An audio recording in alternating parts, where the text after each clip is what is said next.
ৰঙিয়া উচ্চতৰ মাধ্যমিক বিদ্যালয় খেলপথাৰত আয়োজিত বিশ্বকৰ্মাৰ 52 সংখ্যক জন্ম দিৱসত উপস্থিত সকলো ভোটাৰ ৰাইজ লগতে ৰঙিয়াবাসী আজি এই শুভক্ষণতে আমি যি অখণ্ড ভাৰত সমাৰোহ পাতিছোঁ এই সম্পৰ্কে যেতিয়া আমি সিদ্ধান্ত লৈছিলোঁ এই সিদ্ধান্তৰ সময়ত আমাক বহু মানুহে ফোন কৰি আছিল কি আপোনালোকে অখণ্ড ভাৰত ৰেলী বিশেষকৈ বিজেপি কৰ্মীসকলে আমাক বেছি ফোন কৰি আছিল আপুনি অখণ্ড ভাৰত ৰেলী পাতিবলৈ গৈ আছে এই সম্পৰ্কে মোক সুধিছিল মই তেতিয়া কৈছোঁ হয় আমি অখণ্ড ভাৰত ৰেলী পাতিবলৈ গৈ আছোঁ যেন আমি এক অপৰাধহে কৰিবলৈ গৈ আছোঁ তাৰপিছত মই ক'লোঁ যেতিয়া 1947 চনত দেশ স্বাধীন হৈছিল দেশ স্বাধীন হোৱাৰ সময়ত আটাইতকৈ মানে মানি ল'ব নোৱাৰা কিছুমান ব্যক্তি আছিল দেশখন কংগ্ৰেছে বিভাজন কৰি দিলে আমাৰ বৃহত্তৰ যিটো ভাৰত আছিলে সেই দেশখন বিভাজন কৰি দিলে বুলি কৈ বিজেপিৰ জন্ম হ'ল লাষ্টত আৰএছএছৰ দ্বাৰা যিটো বিজেপিৰ জন্ম হ'ল সেই বিজেপিয়ে অখণ্ড ভাৰতৰ কথা কৈ যি দলে দল গঠন কৰিলে সেই দলে আজি 6টা বছৰ বহাৰ পিছতো সেই অখণ্ড ভাৰতৰ কথা চিন্তা নকৰিলে গতিকে ভোটাৰ্ছ পাৰ্টি ইণ্টাৰনেশ্যনেলে অখণ্ড ভাৰতৰ কথা আমি আৰম্ভ কৰিছোঁ বুলি আমি ক'লোঁ এওঁলোক চুপকে থাকিব কাৰণ কংগ্ৰেছত বেয়া পোৱাৰ মূল কাৰণটোৱে আছিল যে বিভাজনকাৰী হয় কংগ্ৰেছ আৰু যিটো দলে বেয়া পাইছিল সেই দলে সত্তাত থকাৰ পিছতো আজি দেশক ইউনাইট কৰাৰ চিন্তা কৰিব নোৱাৰাটো আমাৰ দেশবাসীৰ কাৰণে এটা শুভ লক্ষণ নহয় বুলি ভাবিলোঁ দ্বিতীয় কথাটো হৈছে মই ৰাজনীতিৰ ব্যক্তি হিচাপে আপোনালোকক এটা কথা কৈছোঁ যে ভোটাৰ্ছ পাৰ্টি ইণ্টাৰনেশ্যনেলৰ তৰফৰ পৰা আসন্ন অসম বিধানসভাৰ সাধাৰণ নিৰ্বাচনলৈ সকলোকে স্বাগতম জনাইছোঁ আমি ভাবোঁ শান্তি আৰু সম্প্ৰীতিৰে আসন্ন অসম বিধানসভাৰ নিৰ্বাচনটো পাৰ হৈ যাওক আৰু যোগ্যজনে সত্তা চম্ভালক আৰু আমাৰ অসমত যিমানবিলাক ভাষা ভাষী কৃষ্টি সংস্কৃতি আছে সভ্যতা আছে জাতি জনগোষ্ঠী আছে সকলোৱে যাতে সমিল মিলে এক সুস্থ ৰাজনৈতিক মঞ্চ আমি পাব পাৰোঁ তাৰ কাৰণে আমি কামনা কৰিছোঁ আৰু ভোটাৰ্ছ পাৰ্টি সদায়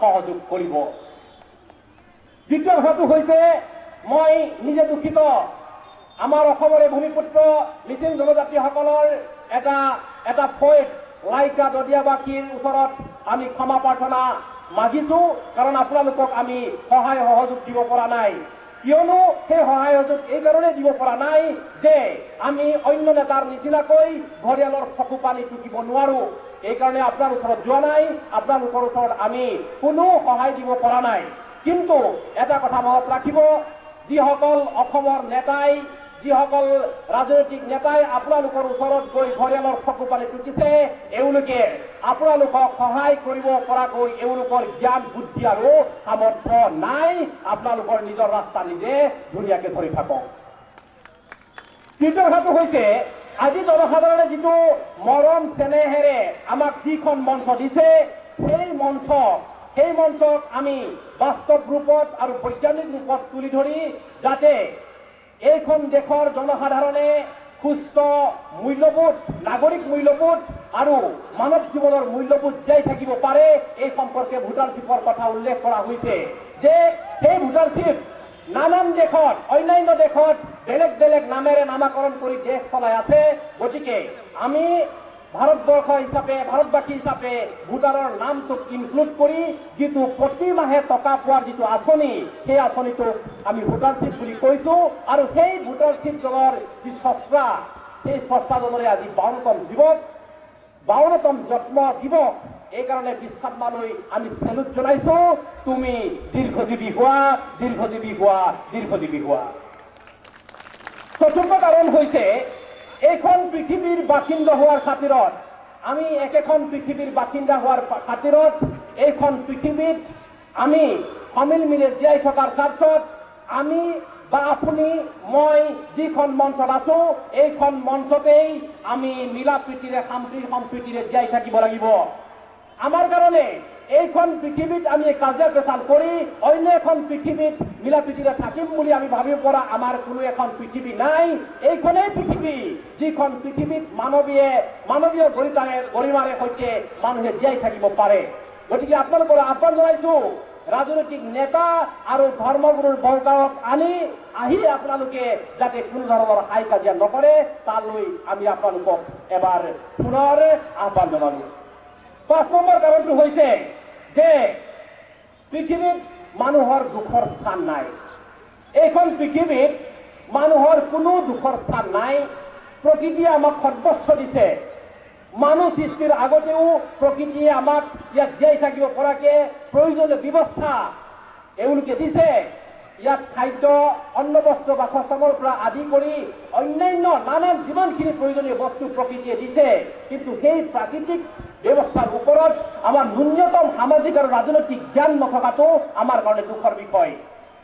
কিয়নো পৰিৱেশ আৰু প্ৰকৃতিয়ে যেনেদৰে মানুহৰ মাজত বেমাৰ সৃষ্টি কৰে, আমাৰ গৰমৰ দিনত বেমাৰ সৃষ্টি হয়, ঠাণ্ডাৰ দিনত বেমাৰ সৃষ্টি হয়, ঠিক তেনেদৰে পৰিৱেশ আৰু পৰিস্থিতিয়ে আমাক সামাজিক আৰু ৰাজনৈতিক বেমাৰ সৃষ্টি কৰাইছে।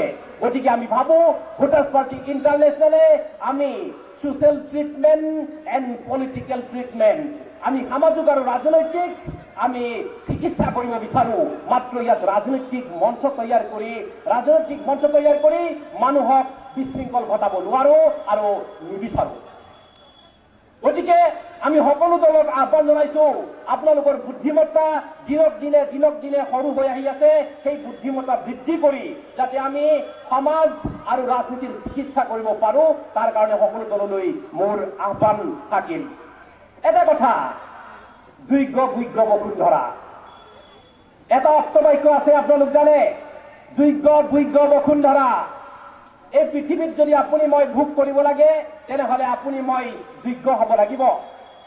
আমি সেই যোগ্যতা অৰ্পণ কৰিবৰ কাৰণে আমাক জ্ঞান লাগিব। সেই জ্ঞানখিনি হ'ব গণতান্ত্ৰিক জ্ঞান লাগিব আৰু সামাজিক জ্ঞান লাগিব। যদি সামাজিক জ্ঞান আমি নাপাওঁ তেনেহলে আমি যোগ্য নহম। যোগ্য যেতিয়ালৈকে নহওঁ আমি ভোগ কৰিবৰ কাৰণে সক্ষম নহওঁ।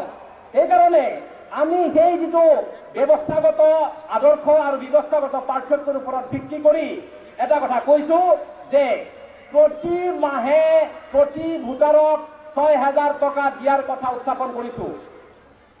যেতিয়াই সেই কথা আমি উত্থাপন কৰিছিলো আজিৰ পৰা বহু বছৰ আগত, প্ৰতি ভোটাৰে প্ৰতি মাহে 6,000 টকাকৈ পাব লাগে।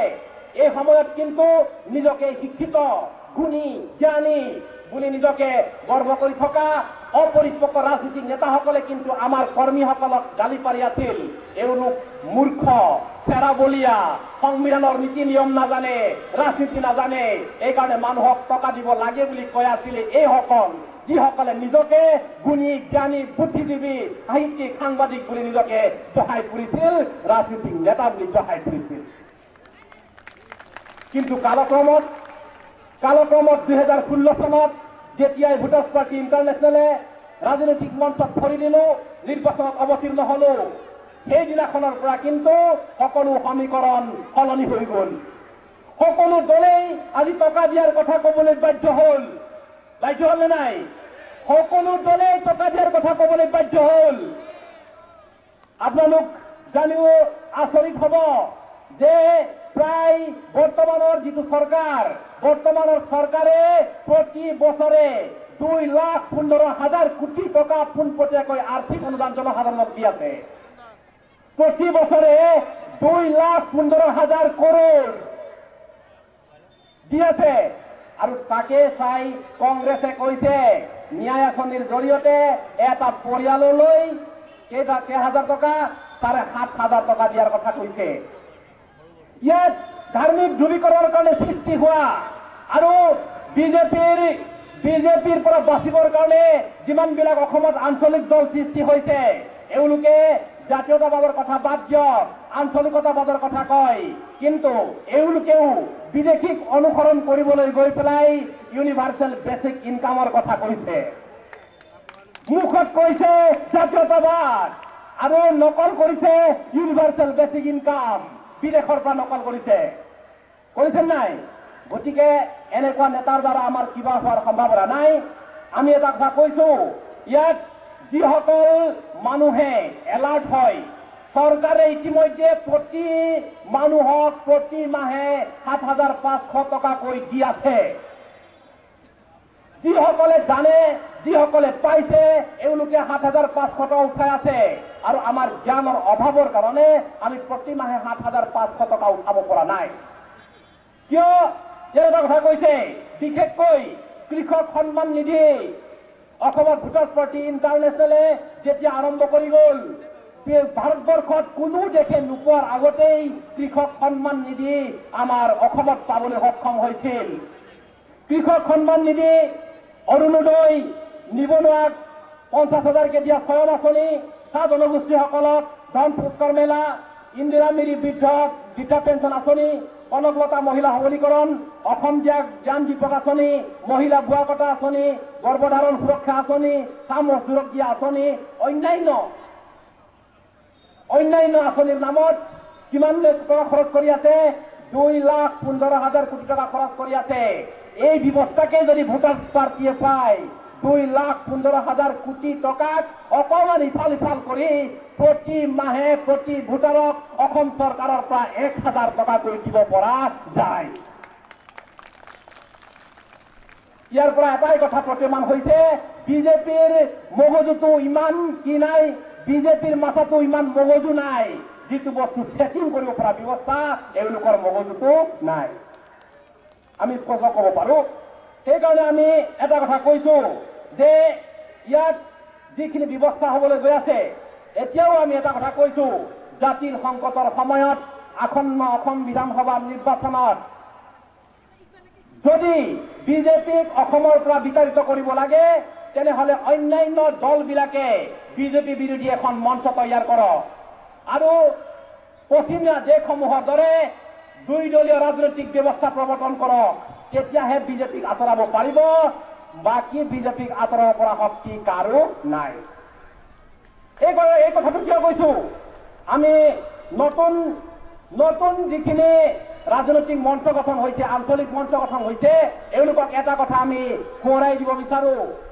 সেইকাৰণে সোঁৱৰাই দিব বিচাৰো, বাকী কথাখিনি বিশ্বত মাই ক'ব, তথাপিতো মই এটা কথা সোঁৱৰাই দিছো যে আঞ্চলিক দলৰ নোট ছপোৱাৰ অধিকাৰ নাথাকে। নোট ছপোৱাৰ অধিকাৰ কাৰ আছে? নোট ছপোৱাৰ অধিকাৰ ৰাষ্ট্ৰীয় দলৰ আছে। ৰাষ্ট্ৰীয় দল যদি ৰাষ্ট্ৰীয় দলৰ লগত এওঁলোকে যদি মিত্ৰজোঁটত উপনীত নহয়, তেনেহলে অসমত টকা ক'ৰ পৰা আহিব? হয়, ভোটাৰ্ছ পাৰ্টি উত্থাপন কৰিছো, হিম্মত আছে ভোটাৰ্ছ পাৰ্টিৰ। যদি ভোটাৰ্ছ পাৰ্টিক অসমত চৰকাৰ বনাই দিয়ে, মই গেৰাণ্টিত কৈছো, গুৱাহাটীত থকা ৰিজাৰ্ভ বেংক অফ ইণ্ডিয়াৰ পৰা অসমৰ কাৰণে এক্সট্ৰা নোট ছপাব পৰা অধিকাৰ ভোটাৰ্ছ পাৰ্টিৰ আছে, কোনো পাৰ্টিৰ নাই।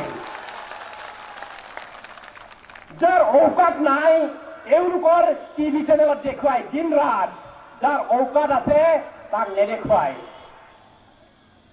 আপোনালোক নোট সম্পৰ্কে জানে, স্থানীয় নোট, ৰাজ্যিক নোট আৰু ৰাষ্ট্ৰীয় নোট। মই এই কথাটো বাৰে বাৰে কৈ আছিলো, আঞ্চলিক দলসমূহক বাৰে বাৰে প্ৰশ্ন কৰি আছিলো, আপোনালোকৰ আৰ্থিক নীতি কি? এওঁলোকৰ কোনো আৰ্থিক নীতি নাই। মাত্ৰ মানুহক আবেগত ডুবাই দি ভোট লৈ মন্ত্ৰী MLA হ'ব পাৰিলেই মুক্ত। মই এতিয়াও কওঁ, চাইনাক আমি বেয়া পাওঁ। কিয় বেয়া পাওঁ? চাইনাই আজিলৈকে এজন বিধায়ক বনাব পৰা নাই। পাৰিছে নেকি? যদি 126খন অসম বিধানসভাৰ আসনত যদি 126জন বিধায়ক আছে, বাংলাদেশে বনাইছে, চাইনাই বনোৱা নাই। বাংলাদেশে বনাইছে নাই? বাংলাদেশক গালি পাৰি 126জন বিধায়ক হ'ল।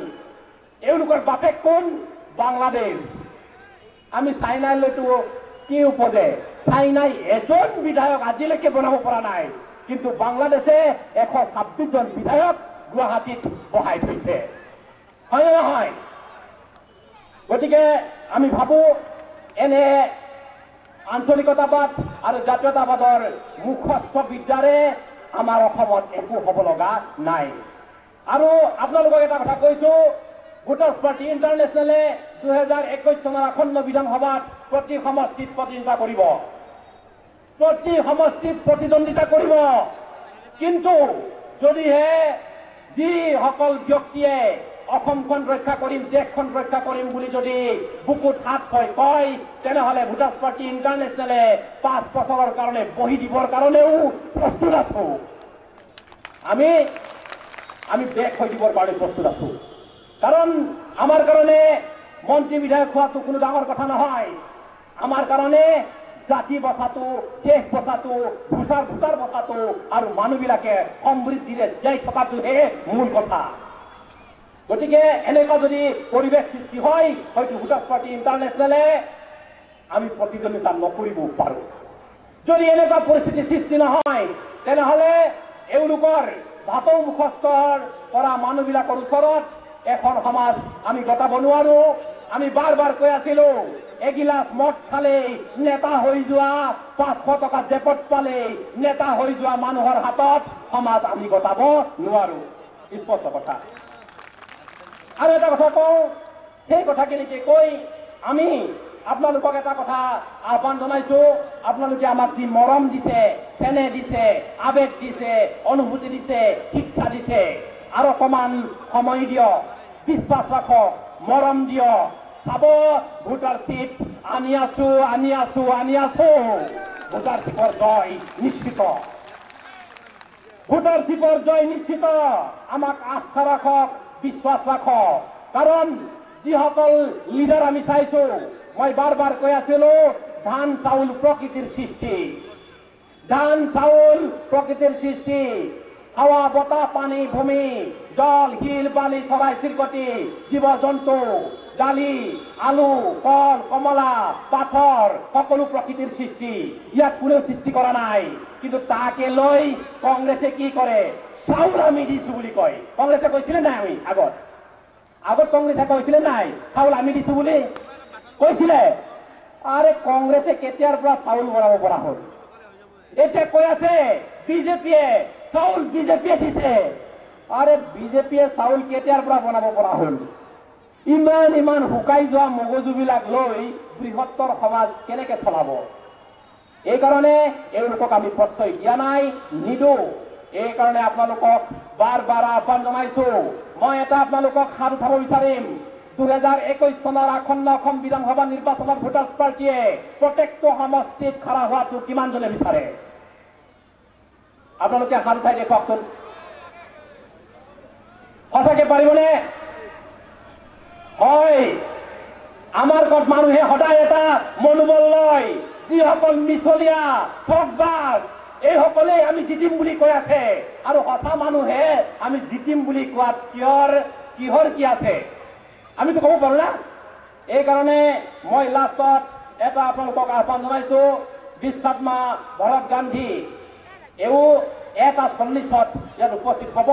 এই 1:40 কাৰণে আপোনালোক অপেক্ষাত থাকক। আৰু গান্ধীজীক আমি দীৰ্ঘজীৱী হ'বৰ কাৰণে আমি আহ্বান জনাইছো। কিয়নো গান্ধীজীয়ে নাগালেণ্ড জেলত, আপোনাৰ মোৰ কাৰণে নাগালেণ্ড জেল খাটি আহি আমি বহুদিন গান্ধীজীক দেখা নাই। গান্ধীজীক যিসকলে চাবলৈ আহিছে, এওঁক আশীৰ্বাদ কৰক, এওঁ দীৰ্ঘজীৱী হওক। জয় ভোটাৰ, জয় ভোটাৰ, ৰঙিয়াৰ ভোটাৰ জিন্দাবাদ, ৰঙিয়াৰ ভোটাৰ জিন্দাবাদ, অসমৰ ভোটাৰ জিন্দাবাদ, অসমৰ ভোটাৰ জিন্দাবাদ, ইণ্ডিয়াৰ ভোটাৰ জিন্দাবাদ, ইণ্ডিয়াৰ ভোটাৰ জিন্দাবাদ, বাংলাদেশের ভোটার জিন্দাবাদ, বাংলাদেশের ভোটার জিন্দাবাদ, পাকিস্তানের ভোটার জিন্দাবাদ, পাকিস্তানের ভোটার জিন্দাবাদ, ভুটানের ভোটার জিন্দাবাদ, নেপালের ভোটার জিন্দাবাদ, বিশ্ব ভোটার, বিশ্ব ভোটার, ডিভাইড জিরেবে, ডিভাইড জিরেবে, ডিভাইড জিরেবে। ইমানকে কোনো ধন্যবাদ।